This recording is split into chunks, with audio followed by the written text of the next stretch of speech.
Bonjour, devenir propriétaire, un calvaire possible, c'est ce que titre l'ADH ce matin. Et si les taux d'emprunt sont historiquement bas, acheter une maison reste mission impossible pour certains. Mais est-ce vraiment le cas? Comment aussi ne pas tomber dans la spirale de l'endettement? Est-ce si difficile de devenir propriétaire ou au contraire est-ce accessible à tous? La question divise. Pour, affirme Laurent Degrave, bonjour, vous êtes courtier de crédit, devenir propriétaire est possible, dites-vous, et à travers votre livre, vous livrez votre vision positive et donnez quelques astuces. On en parlera tout de suite. Même si vous ne prenez pas l'allocation, bonjour José Garcia, vous êtes contre. Le secrétaire général du syndicat des locataires estime que l'actuelle réglementation ne favorise pas l'accès à la propriété. Vous avez vous-même un avis sur la question, un témoignage, réagissez, soyez pour ou contre.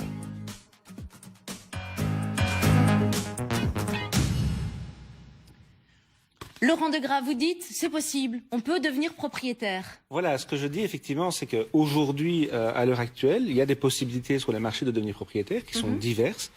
Effectivement, ça devient de plus en plus difficile d'obtenir un crédit, ça je ne le cache pas.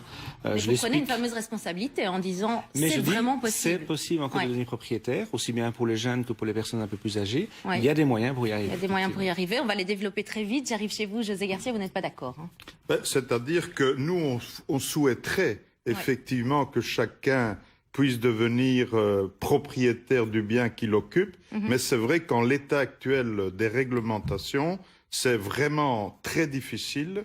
Et donc ce que nous souhaitons, et c'est pour ça que nous accueillons avec beaucoup de plaisir le bouquin qui vient d'être pondu, mais c'est clair que c'est pour ça que nous pensons qu'il y a des solutions potentiel. Et c'est surtout ça que j'aimerais bien pouvoir développer dans votre émission et je vous remercie de nous avoir invités aussi. Avec plaisir. José, qu'est-ce qui est compliqué aujourd'hui avec cette réglementation? Qu'est-ce qui vous embête dans cette réglementation actuelle? La réglementation, c'est que la réglementation a prévu des budgets, mais ils sont insuffisants. Et donc, ces budgets vont essentiellement aux personnes qui ont le plus de revenus.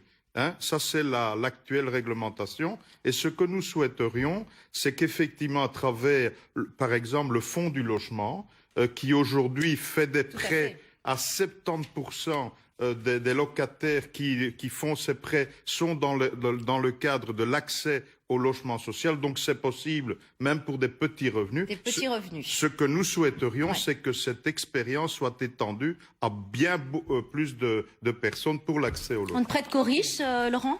En fait, non, on ne prête pas qu'aux riches. Fait d'accord. Maintenant, on prête aux gens qui ont des capacités financières pour pouvoir rembourser. En fait, ce qui se passe à l'heure actuelle, c'est que les banques sont tenues et sont responsables de l'argent qu'elles prêtent aux gens. Là, c'est un débat sur lequel on peut en parler pendant des heures. Mais en réalité, quand une banque prête de l'argent à quelqu'un, c'est vrai que c'est pour acheter un bien, mais elle doit tenir compte d'une certaine quantité d'endettement, donc sur base d'un revenu et d'une stabilité de revenu. Alors effectivement, les gens, des garanties.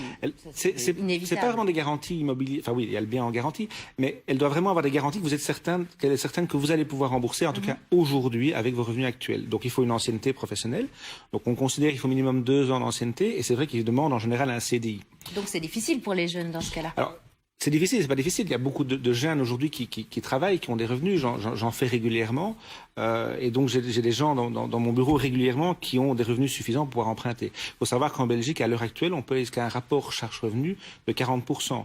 On prend 2 jeunes qui gagnent chacun plus ou moins 1 200 euros par mois. Vous voulez dire qu'on doit rembourser l'équivalent de 40% de ce que... du salaire mensuel.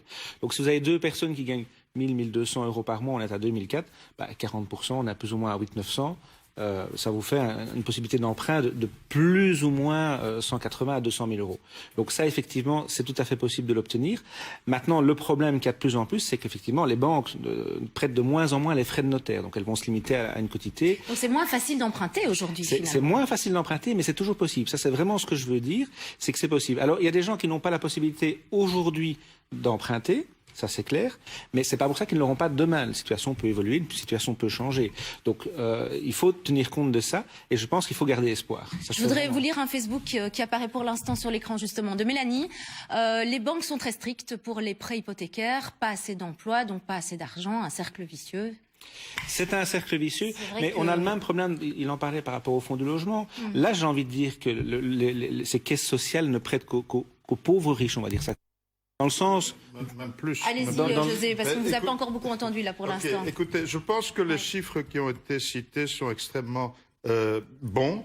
Et ça me permet justement de faire en quelque sorte une démonstration par l'absurde, qui est de dire que nous sommes fondamentalement pour l'abolition du locariat. Donc, vous voyez, c'est très simple. Parce que ça, c'est à perte, évidemment. Parce que, effectivement, non seulement être locataire aujourd'hui, c'est à perte, mais en plus, contrairement aux banques, là, les locataires vont jusqu'à payer 60, voire même plus de loyer. Et donc, vous voyez, si nous mettons un mécanisme qui permette à ces personnes non plus de payer 60% de loyer, mais de payer 40% pour, comme il le dit très bien, accéder à la propriété, eh bien, c'est bien ça la solution. Et je pense que ce qui est important pour les téléspectateurs qui nous regardent, c'est de leur dire que si on change le système des prêts sociaux, il faut évidemment que le système change radicalement. Aujourd'hui, ce système est aux mains des banques. Et donc, les banques, effectivement, ne vont pas faire dans le social. C'est leur problème, c'est pas le nôtre. Mais par contre, si on développe les possibilités d'emprunt, notamment des fonds du logement, puisqu'il y en a plusieurs par région. Eh bien, région, hein, voilà, il y a 3 fonds du logement. Et donc là, on peut arriver effectivement à renverser la vapeur et à permettre à des gens, sans qu'ils se ruinent, parce que c'est ça, je pense, qu'il est important aussi de signaler, sans ruiner les personnes, de payer pour accéder à la propriété, tout en gardant, disons, des modestes salaires. Vous y croyez, vous, à ce Non, type j'y crois pas, parce que les caisses sociales, à l'heure actuelle, ont de moins en moins de finances. C'est vrai que, du coup, c'est très compliqué. Enfin, je suis d'accord sur le fond, mais là où j'y crois pas, c'est que je ne pense pas que le système va changer. Je ne pense pas. Je pense que c'est vraiment autre part que ça doit évoluer. On va s'arranger pour qu'il change. Il faut s'arranger pour qu'il change. Ça veut dire pour les petits, je pense les petits salaires, qu'est-ce qu'il faut faire alors? Quels sont vos conseils? Déjà, il y a un problème de jurisprudence. Aujourd'hui, quand une banque prête de l'argent à quelqu'un, elle est responsable de l'argent qu'elle a prêté. C'est-à-dire qu'en cas de contentieux, en cas de souci, la banque va se retrouver devant finalement un juge qui va dire pourquoi vous, méchante banque, avez-vous prêté à ce pauvre petit emprunteur. Et donc, elle est responsable de ça. Donc, elle doit avoir toutes les garanties en main quand elle prête de l'argent. Sinon, derrière... de grave, c'est bien ça qui, au fond, ne nous oppose pas. Vous gardez la logique bancaire. Il faut évidemment... Je l'explique. Non, vous gardez quand même la logique bancaire et vous dites que même le juge pourrait se retourner contre la banque si elle prête à dépôt. Je suis ici en train de vous dire qu'il faut sortir de la logique bancaire, il faut donner plus de moyens. Et c'est possible, ça, franchement c'est possible. Il faut donner plus de moyens à des organismes comme le Fonds du logement, mais évidemment, on échappe à la logique bancaire puisqu'il faut bien vous dire une chose, c'est que si quelqu'un veut acheter quelque chose de luxe et fait un emprunt, c'est une chose. Acheter un logement pour pouvoir habiter, c'est une autre chose. Et ça, je crois, c'est ce que nous demandons. En tout cas, ça doit être garanti par l'État. Et ce que l'on constate, et je terminerai mon exemple là-dessus, ce que l'on constate, c'est qu'aujourd'hui, l'ensemble des moyens que l'État fédéral et régional maintenant met sur la table vont à des catégories de revenus qui, à la limite, en exagérant un peu et en poussant un peu mon raisonnement, n'ont pas besoin justement d'être aidés. Et nous, voilà. Je suis d'une certaine manière assez d'accord là-dessus. Bon, ça, c'est vrai. Votre bouquin, vous disiez tout à l'heure que les banques prêtaient finalement plus on ne prête plus. On ne prête plus, voilà. Ça, c'est un autre débat. C'est qu'effectivement, aujourd'hui, c'est très difficile. Bien, mais alors comment fait-on pour emprunter? C'est très difficile de devenir propriétaire parce qu'on doit payer sous ces frais de notaire. Là, effectivement, il y a un problème parce que les banques nous suivent de moins en moins. Donc nous, enfin moi, en tant que courtier de crédit et les courtiers de crédit en général, on a des solutions. On essaie d'en trouver, mais c'est simplement en faisant des parties en prêt hypothécaire avec éventuellement des dispenses d'amortissement pendant un certain temps, et à côté de ça, des prêts personnels. Mais c'est quelque part très triste. Donc ça veut dire 2 prêts. C'est très triste de devoir dire qu'on doit faire 2 prêts. Un prêt personnel, un taux beaucoup plus élevé. Nous, on le fait à un taux du marché effectivement très bas, parce que le but n'est pas vraiment de faire du prêt personnel, c'est pour aider les gens à devenir propriétaires, et donc ça fait partie d'un ensemble. Mais malheureusement, on est obligé de faire ça aujourd'hui parce que effectivement, les banques ne suivent plus. Ça, c'est vrai. Quand je dis qu'elles ne suivent plus, ne suivent plus tout le monde, on va dire ça comme ça, et effectivement, ça devient de plus en plus difficile. Mais c'est un problème de logement en général, hein. Je crois que la location, on est dans le même état d'esprit, où les propriétaires ne veulent plus non plus louer à des gens qui n'ont pas des revenus suffisants ou autres, où ces gens finalement n'ont pas de solution non plus. On dit que 80% des Belges souhaitent... souhaitent, pardon, pas des Belges, 80% des jeunes souhaitent acheter ou bâtir. C'est énorme, hein? Bon, enfin, ils ont tout compris en même temps. Mais comment faire pour les aider? Eh bien, encore une fois, c'est énorme, mais ça prouve bien qu'ils ont raison. Ça ne sert à rien de payer des sommes à perte. Or, l'unique aujourd'hui dans notre système juridique, la seule manière de ne pas se loger à perte, c'est de devenir propriétaire. Et donc, effectivement, comment faire pour les aider? Encore une fois, nous pensons que la location, c'est pour la vie. Donc, on a besoin de se loger depuis la naissance jusqu'à la mort. D'accord? Donc, on peut très bien imaginer des prêts sur des périodes beaucoup plus longues, puisque, encore une fois... Là, quelque part, faire des prêts sur des durées plus longues, c'est encore plus enrichir les banques, puisqu'on va avoir des taux d'intérêt sur des très longues durées. Non, mais je suis hors banque, monsieur. C'est ça qu'il faut bien... Si on reste dans la banque... pas accessible à tout le monde, alors. Non, attendez, je dis, si on reste dans le système bancaire, c'est foutu, puisque... évidemment, ils vont vouloir avoir un intérêt, etc. Donc, je suis pour ce type de prêt et de besoin fondamental, je suis hors banque. Si vous restez dans la banque, vous êtes cuit, en un mot commençant. Tandis que notre système est un prêt social, parce que je viens de le prouver, vous êtes d'accord, je crois, avec cette démonstration. Aujourd'hui, les loyers dépassent 40%. Des revenus des gens, et que donc il vaut mieux les inciter à acheter, mais avec des garanties de l'État. C'est hors banque. Je répète, on ne peut pas réfléchir pour un tel système dans un cadre bancaire. Dans le cadre bancaire, justement, quelles sont les durées en général des emprunts hypothécaires? La plupart, en général, c'est 25 ans. Donc, oui, ça c'est le classique. Sur 25 ans, c'est classique. Maintenant, c'est propre à enfin, c'est pas propre à la Belgique, mais vous avez des pays comme la Hollande ou l'Angleterre où on prête parfois sur 2 ou 3 générations. C'est vrai que c'est quelque chose qu'on ne fait pas aussi. Mais je suis pas pour ça non plus du tout, parce que ça voudrait dire aussi, finalement, rentrer dans le système de la location, achat. On va dire ça comme ça. Vous avez payé pendant 60 ans un bien, finalement vous serez mort, c'est vos enfants qui en profiteront, mais vous allez aussi enrichir des banques ou autres. Là on revient toujours. On peut aller jusqu'à 40 ans 35 ans En Belgique, on peut aller jusqu'à 30 ans sans problème. 30 ans. Sans problème. Moi je trouve que la meilleure période c'est 25 ans, puisqu'à partir du moment où on dépasse les 25 ans, on va pratiquement payer la même chose. Parce que les intérêts sont étalés sur une longue durée, l'amortissement est moindre, donc votre mensualité va être la même. Donc moi je conseille vraiment 25 ans. Quels sont les autres avantages justement vous me disiez, ça vaut le coup d'investir. Ça vaut le coup d'investir dans l'immobilier, mais ça, je pense qu'on est vraiment d'accord. Pourquoi? Parce que d'abord, un loyer, c'est une charge à perte, tandis qu'un achat. Ça, vous êtes d'accord évidemment tous les deux sur cette chose. On est 100% d'accord. Voilà. Mais un loyer, c'est une charge à perte. Un achat, c'est vraiment un investissement. Vous avez votre propre patrimoine. Il y a la sécurité du logement aussi, parce que à tout moment, quand vous êtes locataire, vous pouvez être mis dehors.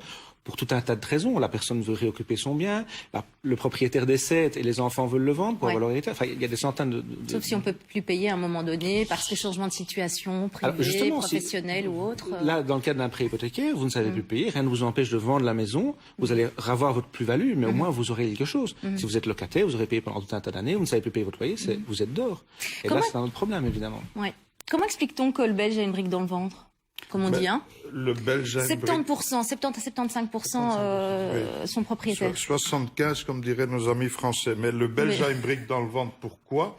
Tout simplement parce que, soyons clairs, l'État a, depuis la constitution de la Belgique, investi massivement dans l'accès à la propriété. Ce n'est pas pour rien qu'il y a tellement de Belges qui sont aujourd'hui propriétaires, c'est parce que l'État a mis au point un système grâce à des incitants fiscaux des incitants fiscaux, etc.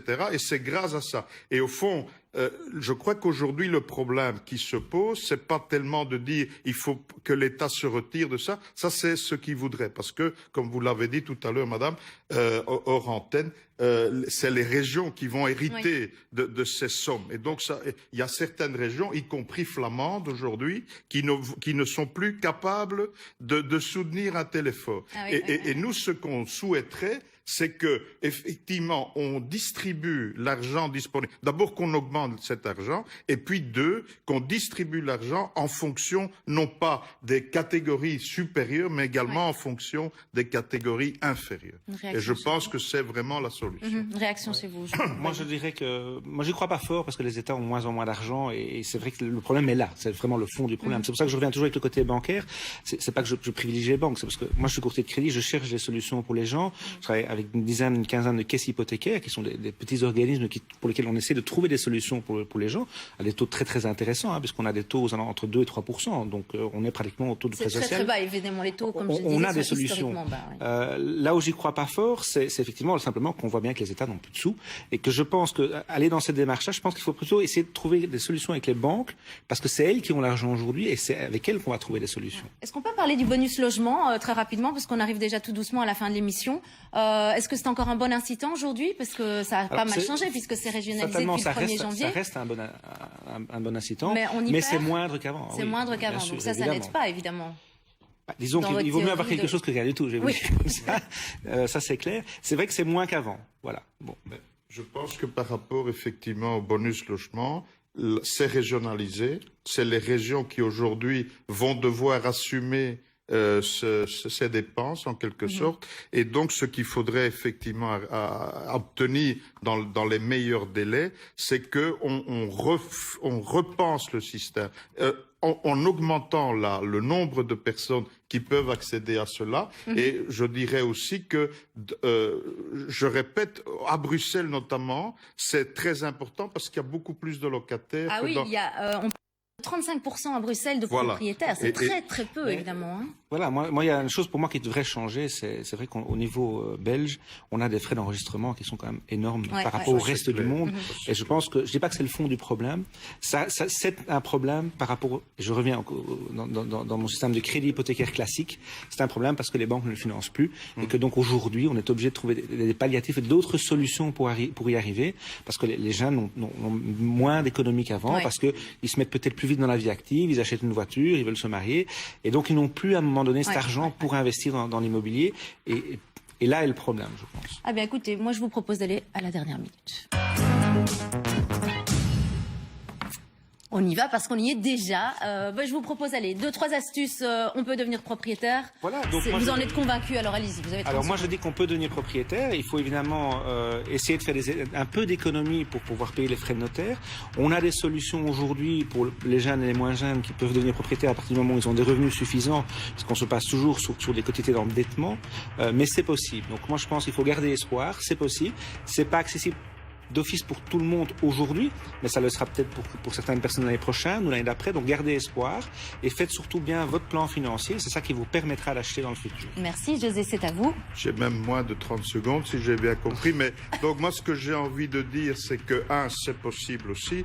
2, que contrairement à ce que dit notre ami Laurent, il y a de l'argent, beaucoup d'argent, et donc il faudrait investir cet argent disponible dans ce secteur-là. Mais c'est possible, et certainement également pour les petits revenus, et c'est pas de l'espoir, c'est vraiment possible aujourd'hui, et en Belgique en particulier.